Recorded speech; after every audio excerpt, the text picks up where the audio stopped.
Hi, my name is Lauren Elizabeth Hubbard, and I'm here to share a story with you about some girls that I recently met. This story is not your average story, and it wasn't until I sat down to tell this story that I realized I don't really know how to tell a story. So please be patient with me while I try to share with you in detail my experience and also their stories as well. Because you see, it's their stories that have inspired me to sit and tell you this story now. I recently started volunteering in the Philippines as an ambassador to the Voice of the Free. One of the most interesting details in my findings is that a lot of these girls have been sold by their own family members, someone that they trusted, who've been a priest, a political figure, an aunt, an uncle, a friend.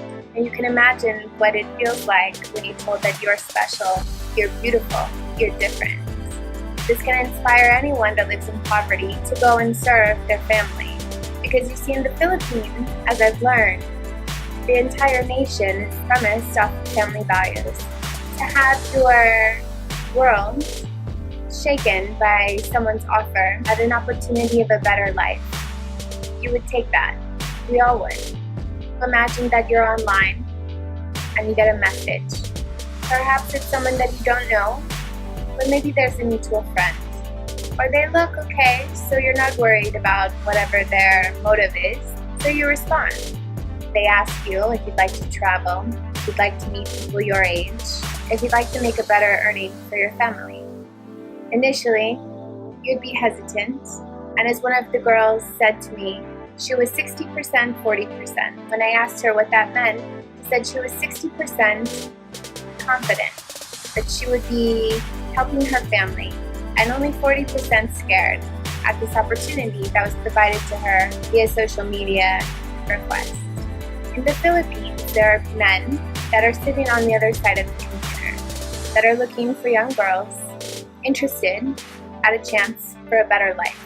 So they use modeling specs, job opportunities, traveling abroad, all as appetizing and appealing motives to get the girl to engage with them. 90% of the time, this does work. You have to understand that in a country that there is not a lot of opportunity, these girls jump at the idea of something so sweet. It's like forbidden fruit almost. You know you shouldn't, but you kind of want to, and so you do. And so these girls take an opportunity. They end up saying goodbye to everything that they know in their life. Imagine whatever age you are, in everything that you know, everyone that you know, your family included, into a box and putting that box away forever. Now imagine going on this journey, trusting someone you don't know, all for the chance to make a better life for the family that you have. Because you're told and promised that you will see them again. Along your journey, your passport, your identification, everything is taken from you.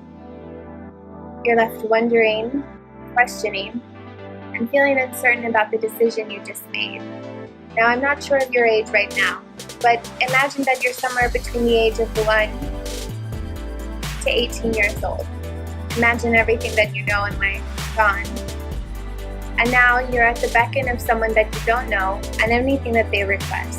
Keep in mind that you're told if you reach out to your family or try to escape, they will kill you. If you try to reach out to your family to tell them what's happening, they won't believe you because your trafficker will tell them it isn't true. And thirdly, remember, you don't want to bring shame to your family. The last thing that you're going to do is reach out to them. This is the case for many of the girls at the Center of Hope. The Center of Hope is a refuge, respite, and rehabilitation center. I have a friend that works to rehabilitate and reintegrate girls into the world after they've been saved from sexual exploitation, modern-day slavery. The youngest at the center was rescued when she was 1. She's now 4 years old. She has an opportunity to receive an education and truly a better life than what she knew before.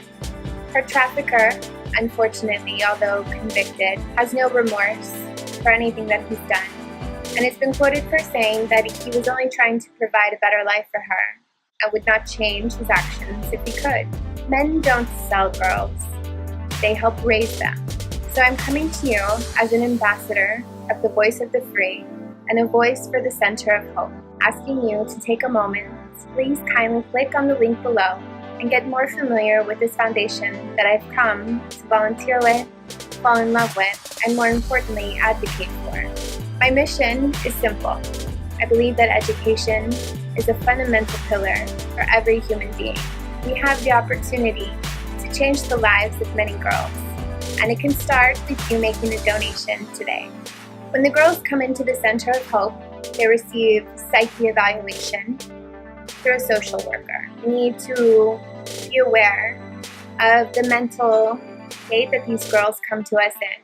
Therefore, we provide them the psychiatry, therapy, consultation, and also a social worker to help navigate their time while they're with us at the Center of Hope. As you see at the Center of Hope, we also advocate and pursue the cases to put the traffickers behind bars.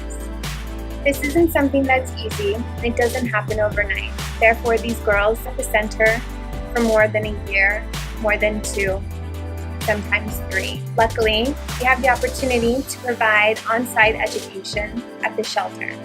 I wish that I could explain to you in detail what it feels like to go and meet these girls, to have them introduce themselves, for them to put on a performance, because they don't get to meet many people outside of the walls that hold them in the shelter, their safe zone. But if you could experience it, you would know that this is not something that is easy for them. While their families may be fighting for them on the other side, there's a risk also at putting them back with their families, the same ones that have chosen to sell them.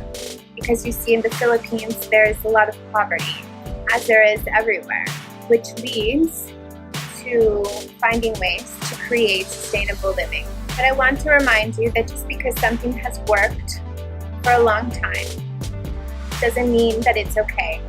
It's time to put an end to sex trafficking and modern slavery, and it's time for our nation's daughters to have a voice of their own. So please, click on the link below and see how you can help advocate on behalf of the voice of the free. And join me as we try to fight and hopefully extinguish modern slavery and sex trafficking.